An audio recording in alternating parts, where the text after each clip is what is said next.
ओम शांति एक प्रेरणादायक कहानी है। वो हम बच्चों के लिए ही है। एक राजा था। वह सदा गरीबों को और अंधों को भोजन खिलाया करता था।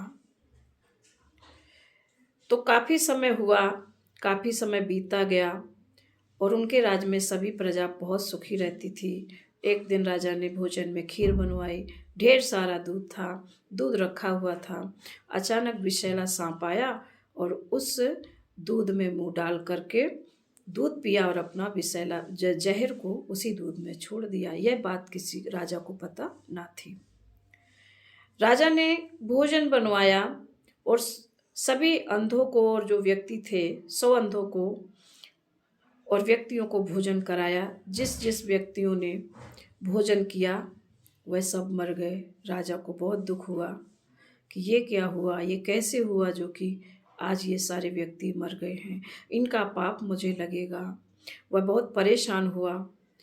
उसने सोचा मैं इस राज को अब छोड़ देता हूँ और जंगल में जाकर इसका पश्चाताप करूँगा जिससे हमारे कुछ पाप दग्ध हो जाएं। राजा जंगल में चला गया। जाते जाते रात हो गई, जंगल नहीं पहुंच पाया। बीच में रास्ते में एक गांव पड़ा जहां ढेर सारे व्यक्ति बैठे हुए थे और आपस में हंसी मजाक कर रहे थे। तो राजा ने बड़े सावधानी पूर्वक शांत पूर्वक पूछा कि इस गांव में कोई पूजा पाठ वाला व्यक्ति रहता है?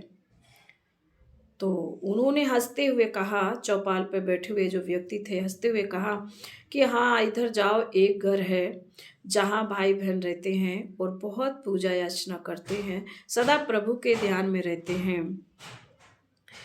तो वह राजा गया, वहाँ जा कर के भाई दिखाई दिया। उसने कहा, भाई मैं एक रात यहाँ ठहरना चाहता हूँ। उन्होंने कहा, जरूर, मेहमान तो देवता के समान होते हैं, आओ आप ठहरो, कोई चिंता ना करें। सब प्रबंध किया गया, सोने की व्यवस्था की गई। रात भर सोया। जब भाई बहन पूजा के लिए उठ खड़े हुए तो उसने भी सोचा मैं भी थोड़ा ध्यान में बैठूंगा तो मेरा भी परमात्मा के प्रति ध्यान रहेगा, तो कुछ पाप मुक्त होंगे। तो जब भाई बहन पूजा करने बैठे एकांत में तो वो परमात्मा का ध्यान करते थे पूजा के बाद। तो भाई तो समय से पहले उठ गया जैसे रोज उठता था, लेकिन जो बहन थी ना वह कुछ देर तक बैठी रही योग साधना में। तो वो वहाँ पर बैठी हुई थी। तो भाई ने कहा कि बहुत देर हो गई है, बहन अभी तो खड़ी नहीं हुई है। तो उसने कहा, बहन खड़ी हो, आपके घर मेहमान आए हुए हैं, इनका चाय नाश्ता का इंतजाम करो, चाय नाश्ता का इंतजाम करो। तो बहन खड़ी उठी, जो बहन थी वो उठ खड़ी हुई। तो बोली, भाई आज देर हो गई है। तो भाई बोला, क्यों देर हो गई है? उसने कहा, धर्मराज उलझन में पड़े हुए थे। और राजा इस बात को सुन रहा था बैठ करके। धर्मराज उलझन में पड़े हुए थे। किस उलझन में पड़े हुए थे कि एक गांव में एक राजा रहता था। वह रोज अंधे व्यक्तियों को भोजन कराता था। लेकिन एक दिन क्या हुआ कि राजा ने जब भोजन में खीर बनवाई तो दूध रखा हुआ था। एक विषैला सांप आया और उसने अपना विष उस दूध में छोड़ दिया। राजा ने खीर बनवाई, वहाँ जितने व्यक्ति थे वो खा करके खत्म हो गए, अंधे व्यक्ति भी खत्म हो गए। तो राजा को बहुत पश्चाताप हुआ और वह राजा जंगल की ओर चल दिया। इतना कह करके राजा बोला, बहन और क्या हुआ? तो धर्मराज ने क्या फैसला सुनाया?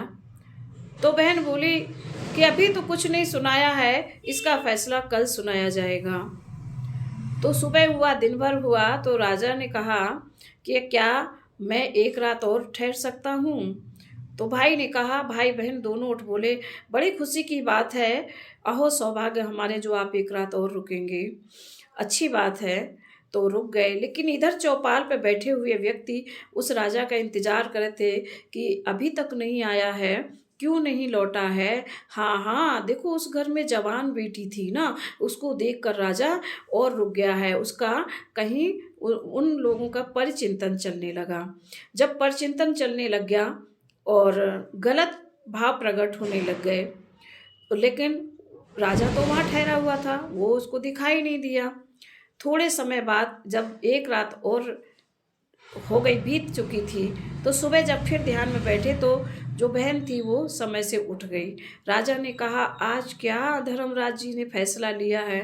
बोले, आज फैसला धर्मराज जी ने कुछ नहीं, बस ना तो राजा को दंड मिलेगा ना उस सांप को दंड मिलेगा, जो चौपाल पे व्यक्ति बैठे हुए हैं उनको दंड मिलेगा इसका, वो इसके पाप के भागीदारी हैं। तो इसीलिए कहा गया है कि किसी के प्रति निंदा, ईर्ष्या, द्वेष, घृणा, नफरत, गिलानी, चुगली ये बिल्कुल हमें किसी के नहीं करनी है, क्योंकि कोई भी उसका पाप हमारे पर ही पड़ता है।